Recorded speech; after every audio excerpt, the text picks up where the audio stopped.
안녕하세요. 얼마 전 파혼한 30대 여성입니다.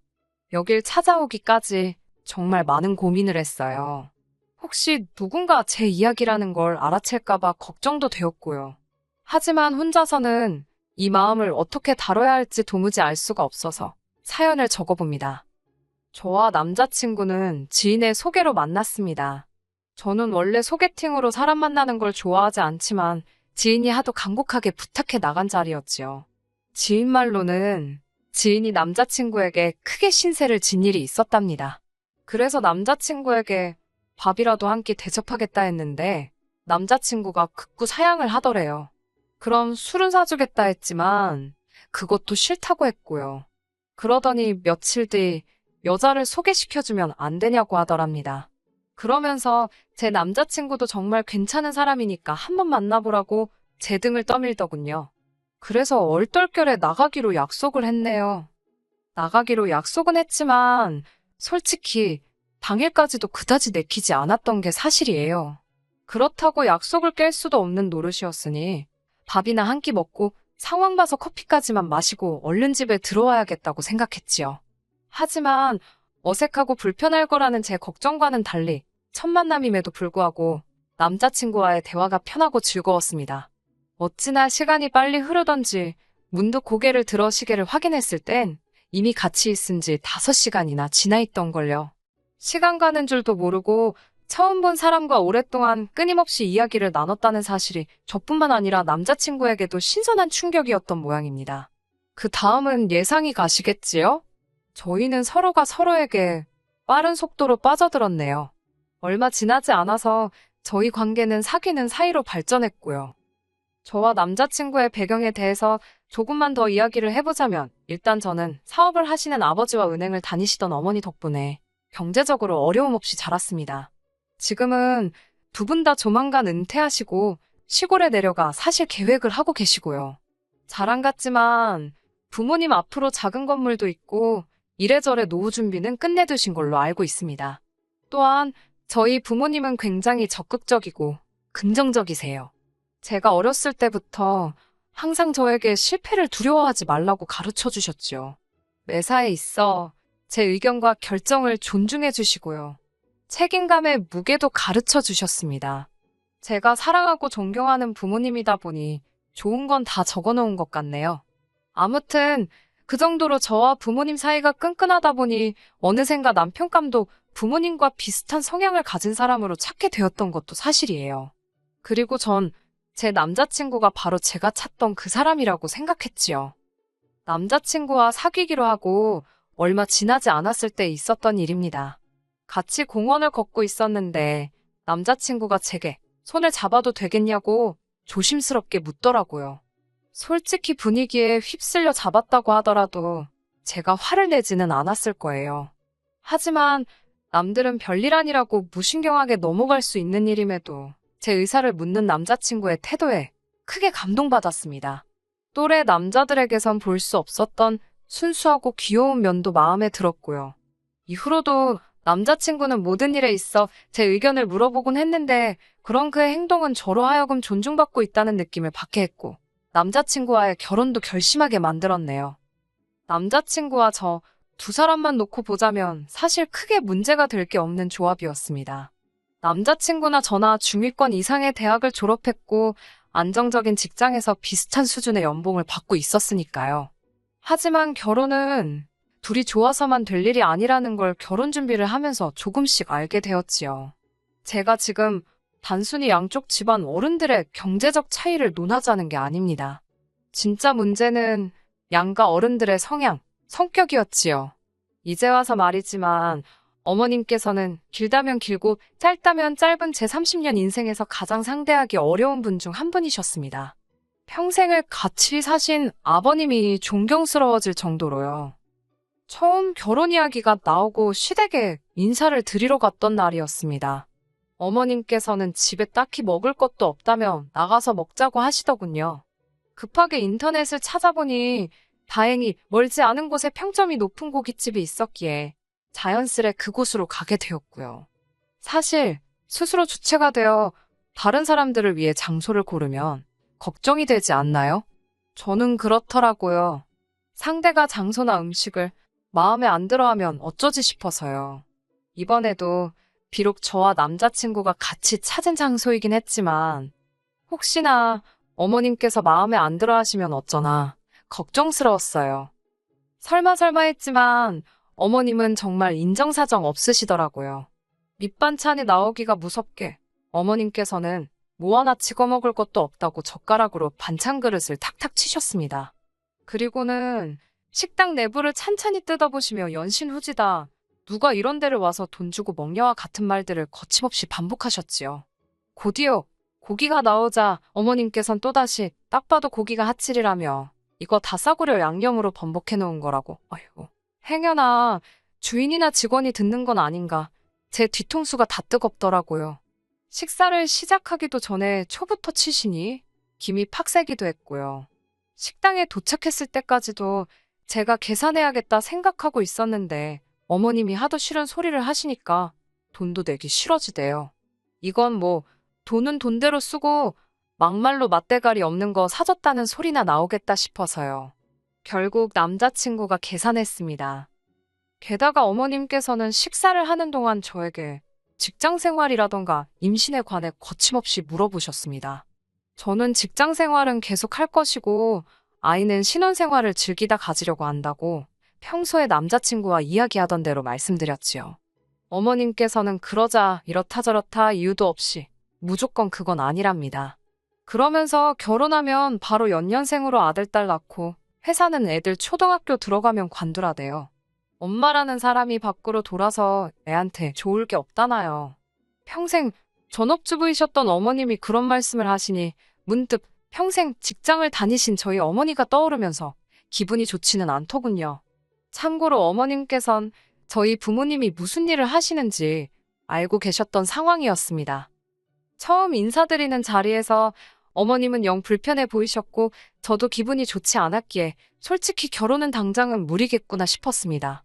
하지만 이튿날 남자친구가 어머님께서 상견례 날짜를 잡으라셨다며 연락을 해왔더군요. 저는 생각지 못한 상황에 좀 당황스러웠고 동시에 왠지 찜찜한 마음을 거둘 수가 없었네요. 그렇게 시댁에 인사드리고 2주 만에 상견례까지 하게 되었습니다. 솔직히 별 소득은 없었어요. 어머님께서는 저희 아버지가 하시는 사업이라든가 노후 준비는 어떻게 되어 있는지와 같은 말 그대로 저희 부모님 재산에만 궁금한 게 많으셨지 곧 며느리가 될 저에겐 별다른 질문도 하나 하지 않으셨거든요. 특히 저희 결혼에 돈을 얼마나 보태실지와 같은 불편하지만 꼭 해야 하는 이야기가 나올 때면 뜬금없이 딴소리를 하시는 게 문제였지요. 당신 친척 중 누가 무슨 사업을 하네. 그 사람 재산이 어떻네와 같은 세상 쓸모없는 이야기만 늘어놓으셨거든요. 결국 보다 못한 저희 부모님께서 그런 구체적인 이야기는 저희를 통해서 하자고 하시며 자리를 정리했네요. 그런 연유로 남자친구와 저는 불편하지만 솔직하게 소위 주머니 사정을 오픈해야만 했습니다. 사실 이미 연애 기간 동안 반반으로 데이트 비용을 부담하고 있었고 서로 연봉도 대충은 알고 있는 상태였기 때문에 제 나름대로 남자친구가 얼마 정도는 가지고 있겠다라고 예상한 범위가 있었어요. 그리고 남자친구가 평소에 입버릇처럼 어머님이 자기 장가갈 때 1억을 보태주실 거라 하셨다고 말해왔기에 최소한 1억 5천은 넘게 해오지 않을까 생각했습니다. 그런데 남자친구 말이 자기가 가져올 수 있는 건 1억이 전부라대요. 솔직히 좀 충격이었지요. 남자친구는 눈치가 있는 건지 없는 건지 저더러 자긴 1억 8천이랬지. 잘됐다 이러는 거예요. 어이가 없어서 제가 반반 결혼하기로 하지 않았냐. 나도 1억만 해가겠다 했습니다. 아니면 당신이 8천을 더 해오라고요. 솔직히 연애하는 동안 데이트 비용을 반반 부담했던 건 남자친구의 의견이었어요. 저도 물론 남자가 데이트 비용을 다 내야 하고 결혼할 땐 집도 사와야 한다는 식으로 생각하는 사람은 아닙니다. 다만 제가 언짢았던 건 연애 기간 내내 반반 타령하던 남자가 막상 결혼할 때 되니까 좋아하던 반반은 어디 걔한테 줘버렸는지 말을 바꿨다는 거지요. 결국 남자친구 1억과 제 1억을 합해 총 예산 2억으로 이야기가 마무리되었는데 이후로 남자친구는 전에 없던 불평을 하기 시작했습니다. 그것도 묘하게 신경 거슬리게 궁시렁 거리는 거예요. 돈 이야기가 오가고 난 이후로 남자친구는 걸핏하면 마치 저에게 들으라는 듯이 우리 둘이 합쳐서 2억밖에 없다며 2억으로 직구하고 혼수하고 어떻게 다 하냐고 투덜거리면서요. 나중에는 진짜 조용히 하라고 소리라도 지르고 입이라도 때려주고 싶은 지경이었지요. 결혼 준비하면서 싸우는 커플이 많다더니 우리도 별 수 없네 싶기도 하고 이 무렵부터 남자친구에 대해서 조금씩 다시 생각하게 되었던 것 같아요. 돈을 어디다 어느 정도 쓸 건지 정한 이후로 한 달 넘게 발품눈품 손품 팔아가며 집을 알아보고 다녔습니다. 하지만 한정된 예산으로 전세를 구한다는 게 정말 쉬운 일이 아니던걸요. 하지만 하늘이 무너져도 솟아날 구멍이 있다잖아요. 정말 운명처럼 회사에서 멀지 않은 역 근처에서 주변 시세보다 한참 저렴한 아파트 한 채를 발견하게 되었습니다. 심지어 전세도 아니고 매매였고요. 여전히 저희가 가진 예산보다 비싸긴 했지만 충분히 투자할 만한 매물처럼 보였습니다. 그래도 거의 한 달 가까이 시간을 쏟으며 나름 공부 아닌 공부를 한 덕분이었지요. 젊은 부동산 중개사는 그 매물이 좋은 거라고 생각하지 않는 눈치였어요. 그래서인지 뜨뜻미지근한 반응이더라고요. 하지만 전 왜인지 모르게 점점 마음이 급해졌습니다. 누군가 제 앞에서 채갈까봐 걱정이 될 정도로요. 그래서 바로 어머님께 연락을 드렸네요. 부동산에 관심이 많은 저희 부모님이 아니라 남자친구 어머님께 전화를 드린 이유는 얼마 전 상견례 장소를 잡으면서 한바탕 난리가 났었거든요. 상견례 장소와 날짜, 시간 등이 괜찮은지 어머님께 여쭤보려고 전화를 몇 번이나 드렸는데 어머님께서 도통 받지 않으셨어요. 이후로 한참을 어머님 전화만 기다리다가 정말 별 의미 없이 저희 어머니께 연락을 드렸습니다. 다행히 저희 어머니께선 전화를 바로 받으셨고 상견례 장소와 날짜, 그리고 시간 등이 괜찮은지 간단하게 여쭤보았지요. 어머니께서는 저희랑 남자친구 부모님이 편한 시간에 당신이 맞추신다 하셨고요. 전화를 걸었다 끊기까지 정말로 2분도 안 걸렸을 거예요. 이후로 1시간쯤 흘렀을까 어머님께 전화가 걸려왔습니다. 무슨 일로 전화를 했던 거냐고 물으셔서 상견례 장소랑 시간 때문에 전화를 드렸다. 저희 부모님은 괜찮다 하시는데 어머님 아버님은 어떻게 생각하시냐고 물었습니다. 그러자 어머님께서는 잠시 말씀이 없으시더니 저더러 다 결정해놓고 지금 시부모한테 통보하는 거냐고 물으시더군요. 제가 그럴 리가 있겠냐고 그런 게 아니라 라며 상황을 설명드렸지만 어머님은 아예 귀를 막고 계신 것처럼 전혀 듣고 계시질 않으셨어요. 모든 일에는 순서가 있는 법이라며 뭐든지 어른들끼리 먼저 상의를 하고 그 다음에 어른들이 저희에게 통보를 하는 거지 저더러 주제넘게 나서지 말라셨어요. 그리고 앞으로 결정할 일이 있으면 무조건 당신한테 먼저 연락을 하라시대요. 지금이야 어머님의 말씀이 말도 안 되는 억지라는 걸 알지만 그때는 제가 정말 뭘 모르고 큰 실수를 한 건가 싶어서 죄송하다고 사과까지 드렸습니다. 하지만 이번에도 어머님은 전화를 받지 않으셨고 도무지 기다릴 수가 없었던 저는 결국 일을 저질러 버렸습니다. 일단 제 통장에 있던 돈을 이체하고 집을 계약해 버린 거지요. 계약하는 동안에도 남자친구가 옆에서 어머님께 몇 차례 전화를 걸었지만 어머님께서는 단 한 통도 받지 않으셨고 오는 전화도 없었습니다. 그날 저녁 남자친구와 저는 양쪽 집안에 집을 계약했다는 소식을 전했습니다.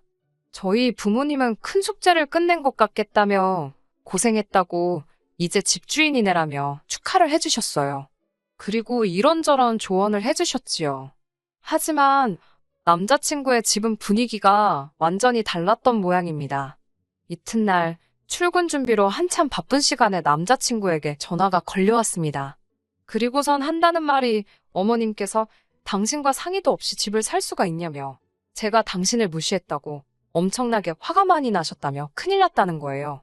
그러면서 지난번에 분명히 주제넘게 나서지 말라고 했는데 제가 시댁 알기를 뭐같이 아는 모양이다고 그런 이야기까지 전하더라고요. 저는 일단 남자친구가 전할 말 못 전할 말 분간을 못하는 사실에 화가 났습니다. 그리고 아직 식도 안 올렸는데 벌써부터 이렇게 나에게 말씀을 막 하시는 걸 보라고 이 정도는 자기가 알아서 선 넘지 않게 정리해 줄 수 없는 거냐고 이런 것까지 다 나한테 전할 거냐고 조근조근 물었습니다. 그러자 한다는 말이 연애 때도 항상 제 의사를 묻지 않았냐는 거예요. 세상에 이 인간이 눈치를 엿바꿔 먹었나 싶더라고요. 아무튼 그래도 어머님이 화가 많이 나셨다니까 내가 만나서 설명을 드리겠다 했습니다. 설명을 듣고 나시면 칭찬은 안 해주셔도 노여움은 푸시지 않겠나라는 기대가 있었거든요. 그날 저녁 시댁에 도착하니 어머님께서 찬바람이 쌩쌩 부는 태도로 절 대하시더군요. 어머님께서는 저더러 당신을 뭐라고 생각하냐입니다. 그러면서 당신은 제가 무섭다네요. 어떻게 그렇게 당신하고 상의도 없이 떡하니 집을 계약하고 올 수 있냐고요. 그리고는 저더러 혹시 당신 재산 빼먹을 궁리를 하고 있냐입니다. 어이가 없었지요. 이렇게 말하면 안 되지만 솔직히 누울 자리 보고 발 뻗는다고 뭐가 있어야 그런 생각도 하지 않겠어요? 심지어 그 아파트가 2억 4천이었는데 제가 고집으로 계약한 것도 있고 해서 1억 4천은 군소리 없이 제가 부담하려고 하고 명의도 공동명의로 할 생각이었거든요. 그런데 그런 제 속도 몰라주시고 어머님께서 마치 저를 날강도 대하듯 하시니 황당하기 짝이 없었지요. 어머님께선 분을 못 삭히시는 듯 하더니 제 버릇을 고쳐놔야겠다면서 보태주시기로 한도는 없던 일로 하신다셨습니다. 당신 탓을 하지 말고 저의 경거망동을 반성하라나요. 어처구니가 없었어요. 집 계약할 때 분명히 옆에 남자친구도 있었는데 순식간에 제 잘못으로 취급되는 건지 이해가 안 되었고요. 저는 어머님께 제가 하는 게 전부 다 마음에 안 드시나 보다고 한마디 했습니다. 그러자 저더러 그럼 네가 잘한 게 뭐가 있냐입니다. 그러면서 저나 저희 집이나 순서와 절차는 어디 밥 말아먹었냐면서 상견례부터 시작해서 다 문제랍니다. 항상 저희 집에서 먼저 시댁에 연락해 어머님 그러니까 시댁의 의견을 여쭙고 상황을 설명하고 해야 하는데 그런 절차가 없대요. 저희 집에는. 그러면서 당신이 그걸 다 뜯어 고쳐놓겠답니다. 저는 안 고쳐주셔도 된다고 그냥 이 결혼 못하겠다고 했네요. 저도 솔직히 욱해서 내뱉은 말이긴 했는데 하고 나니까 후련하단 생각과 동시에 그래 안 해야겠다라는 결심이 섰달까요? 옆에서 꿀먹은 모마냥 입 딱 다물고 있던 남자친구가 갑자기 저더러 그런 말을 상의도 없이 하면 어쩌냐고 파혼이라도 하자는 거냐입니다. 제가 못할 것도 없지 않냐고 그러니 그냥 아파트 계약 포기하고 어머님이랑 집 보러 다니랍니다. 그러면서 빨리 죄송하다고 그러라면서 거의 윽박지르다시피 하더군요. 어처구니가 없어서 내가 뭐가 죄송하냐고 막말로 네가 무슨 재주로 어디 가서 1억으로 아파트를 사냐고 그거 내가 도와주려는 건데 어머님이 당신 아들 복을 발로 차신다고 쏴붙였습니다. 그렇게 파혼을 하게 되었는데 물론 그 과정이 아름답지 못했습니다. 처음에 한 2, 3주 동안은 남자친구가 자기가 행동을 똑바로 못했다며 연락을 해왔어요. 제 편을 들었어야 하는데 자기도 그런 역할은 해본 적이 없어서 서로 좋은 게 좋은 거라고 어쩌고 저쩌고 됐다고 했습니다. 매번 이런 식으로 다툴 때마다 처음 타령하면 그것도 골치 아프잖아요. 어머님같이 사람 짐 빠지게 하고 머리 복잡하게 하는 사람하고 더 이상 시간 낭비하기 싫다고 그랬네요. 그런데 정말 어이없으면서도 웃겼던 건 파혼 이후 한 6개월쯤 지났을 때 있었던 일입니다. 그때 제가 산 아파트가 정말 물건이었더라고요. 한 반년 만에 1억 넘게 올랐더라니까요. 그때 제가 시세보다 정말 싸게 산 것도 한몫했고요. 그런데 그 소식을 어디서 들었는지 어머님께서 연락을 해오셨습니다.